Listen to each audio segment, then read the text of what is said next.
lambat tapi saya mencoba mencerna tadi hari ini. Dan saya mau tanya sebetulnya gini, kita tahu bahwa pendidikan PPDS ini ada university based dan juga ada hospital based.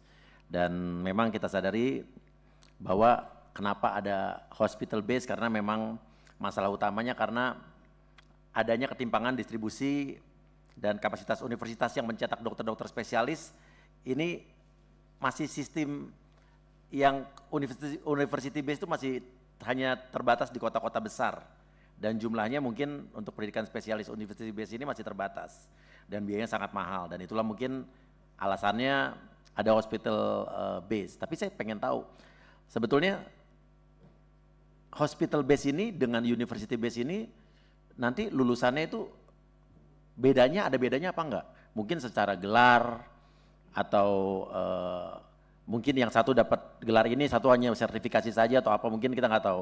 Dan saya pengen tanya, mana sebetulnya sih Pak nanti lulusan yang lebih baik? Jangan dijawab sama, karena pasti beda. Nah itu pertanyaan saya. Dan tapi ada yang mungkin saya kritisi juga dari pendidikan PPDS di university base, yang mungkin perlu saya kritisi dan juga evaluasi. Ini minimnya kontrol terhadap praktek pendidikan klinik ya di di PPDS ini adalah terjadinya pelecehan, perundungan, eksploitasi, terus konflik kepentingan yang sering terjadi tanpa tindakan tegas dan pendidikan di sini juga banyak didominasi oleh hubungan kuasa seperti tadi Ibu bilang antara senior, konsulen dan juga peserta PPDS. Ini sangat tidak sehat dan beban pembiayaan yang tinggi di university base ini juga termasuk biaya-biaya tersembunyi ya, dalam tanda kutip yang kemarin saya sempat bahas, ini terjadi dan apalagi kalau tanpa transparansi dan dukungan negara ini bisa merembet kemana-mana secara mental. Nah mekanisme etik dan disiplin yang ini juga menjadi masalah dan akhirnya saya pikir ini akan berpengaruh kepada mentalitas lulusan-lulusannya akhirnya, oknum mungkin ya. Contohnya saja nih Pak, kemarin saya kan di sini banyak memberikan 3 contoh kasus saja yang terjadi bullying di PPDS yang terjadi di Unpad dan UGM ya. Malamnya saya langsung diserang Pak, oleh oknum dokter spesialis. Dibilangnya gini, oh ini DPR asal ngomong doang nih katanya. DPR yang habis ngomong terima amplop.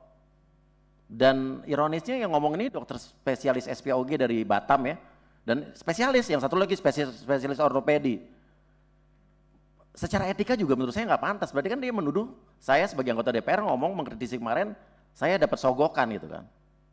Itulah susahnya kalau memang apa-apa yang dipikirannya udah serba uang-uang aja, jadi apa-apa orang dituduhnya pasti dapat amplop gitu kan.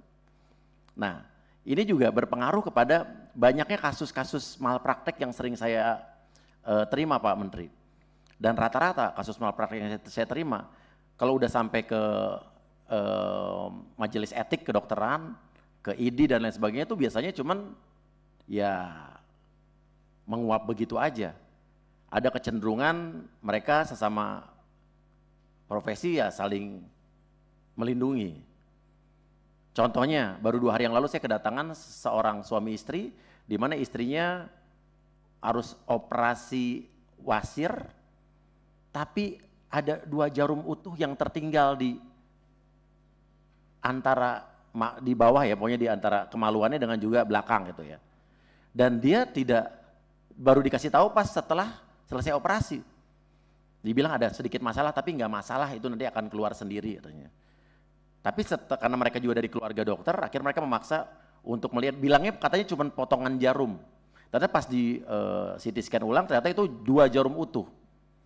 Nah akhirnya mereka menuntut segala macam, cuma bilang ditawari malah 200 juta aja damai. Udah gitu, dia juga berkonsultasi dengan profesi dokter juga, dibilangnya gini, udahlah nggak usah diribut-ributin. Toh hal kayak begini, hal yang biasa kok semua dokter mengalami. Kan enggak juga Pak ya, ini kan oknum. Tapi jawabannya seperti itu.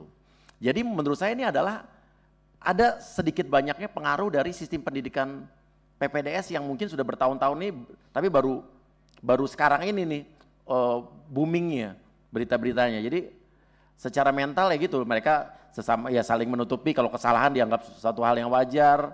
Terus dalam kehidupan sehari-hari juga mereka biasa membuli. Ya itu Pak, itu mungkin yang harus dibenahi. Itu aja dari saya Pak, dan maaf karena saya telat, jadi saya mencoba memahami sedikit dari pertanyaan teman-teman sebelumnya. Itu aja, terima kasih. Wassalamualaikum warahmatullahi wabarakatuh. Baik, terima kasih Pak Surya Utama. Selanjutnya dari fraksi Demokrat, ada? Ya, silakan Bu Tuti, silakan. Terima kasih. Yang saya hormati Pak Ketua serta pimpinan dan seluruh anggota Komisi 9.